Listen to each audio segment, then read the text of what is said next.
پوری کتاب لکھی ڈاکٹر مورس بکائی نے، دا قرآن بائبل اینڈ سائنس کے نام سے، یہ پوری کتاب لکھی۔ اچھا اگلی بات، اس کے بعد جناب مورس بکائی کو شوق ہوا کہ میں حدیث پہ بھی تحقیق کروں، حدیث رسول پر۔ معلوم کیا کہ بھائی حدیث کی سب سے آتھینٹک کتاب کا جی صحیح بخاری ہے، بخاری شریف کو پڑھنا شروع کیا، مطالعہ کرنا شروع کیا کہ سائنس کہاں پر ہے، کون سی حدیثیں سائنس کے بارے میں خبر دے رہی، اور محمد صلی اللہ علیہ وسلم نے برسوں پہلے بتا دیا۔ 100 حدیثیں نکالی بخاری، 100 حدیثیں ڈاکٹر مورس بکائی نے بخاری شریف سے نکالی سائنس سے ریلیٹ کرنے والی، اور اس کے بعد اس کو پھر تحقیق کے اپنے پیمانے پہ پرکھنا شروع کیا کہ میری جو تحقیق ہے وہ کیا ہے، اور محمد صلی اللہ علیہ وسلم نے جو کہا ہے وہ صحیح ہے یا نہیں ہے۔ ڈاکٹر حمید اللہ بتاتے ہیں کہ مورس بکائی نے مجھے بتایا کہ جب میں نے اپنے طور پر اس کی تحقیق شروع کی تو 98 تو بالکل پرفیکٹ پایا میں، اور پھر کہتے ہیں کہ ڈاکٹر مورس نے مجھے کہا کہ بھائی 2 حدیثوں کو میں نے غلط پایا، تمہارے نبی نے یہ 2 باتیں کہی ہیں بھائی یہ میرے نزدیک صحیح نہیں ہے، سائنسی بنیاد پر مطلب۔ ڈاکٹر حمید اللہ نے کہا وہ کیا کہیں بھائی، کہ بھائی تمہارے نبی نے یہ جو کہا ہے کہ کھانے میں اگر مکھی گر جائے تو پھر اس کو ڈبو کر نکالو، کیونکہ اس کے ایک پر میں شفا ایک پر میں بیماری ہے، لہذا وہ بیماری والا پر جھکا کر گرتی ہے، لہذا اس کو ڈبو کے نکال دو تو وہ بیماری دور ہو جائے گی۔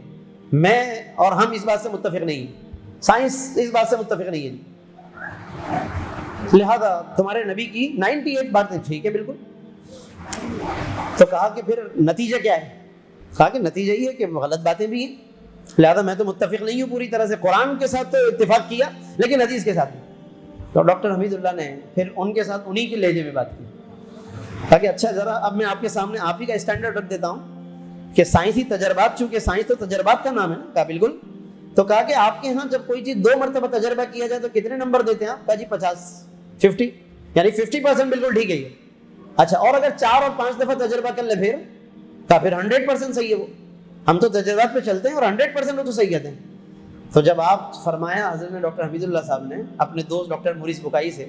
کہ جناب جب یہ 4 اور 5 دفعہ کوئی چیز ثابت ہو جائے کہ صحیح ہے، ایکوریٹ ہے، تو آپ صحیح کہتے ہیں، 100% کہتے ہیں۔ ہمارے نبی نے تو 98%، آپ کے بقول 98% باتیں صحیح کہی ہیں، تو کیا اس 98 پر بھی نہیں بنتا کہ پورے 100 نمبر دیے جائیں اس کو؟ ڈاکٹر مورس بکائی حیرت سے دیکھتے رہے حمید اللہ، ڈاکٹر حمید اللہ، اور بالکل خاموشی اختیار کر لیں کہ آپ کی بات صحیح ہے بالکل۔ اس کے بعد اگلی بات تھی ڈاکٹر حمید اللہ،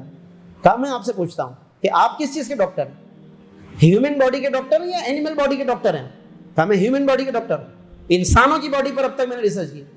تو اینیمل تو آپ کا شعبہ ہی نہیں ہے، اینیمل تو آپ کا شعبہ ہی نہیں ہے نا، تو مکھی کے بارے میں ہمارے نبی نے جو بات فرمائی ہے اس پر آپ کا جو شعبہ نہیں ہے، آپ کیسے تبصرہ کر سکتے ہیں؟ آپ تو میڈیکل میں اور سائنس میں خود اس بات کو کہتے ہیں کہ جو چیز تجربات مشاہدہ سے ثابت، آپ نے مکھیوں پر جب تحقیق ہی نہیں کی کیونکہ آپ کا فیلڈ ہی نہیں ہے وہ، تو آپ ہمارے نبی پر تبصرہ کیسے کر سکتے ہیں؟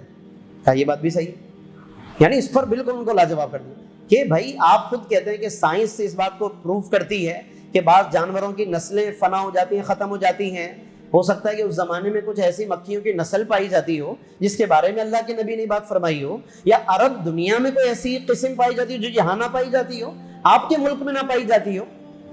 تو یہ تو بات ساری پاسبل ہے۔ پھر سب سے بڑھ کر وہی کہ آپ کا شعبہ ہی نہیں ہے، تو انہوں نے کہا بالکل یہ باتیں میرے ذہن میں نہیں تھی، اس طرف توجہ نہیں تھی، اور میں بس اپنی تحقیق کی رو میں بعض باتوں کو مانتا گیا، بعض باتوں کا انکار کرتا گیا۔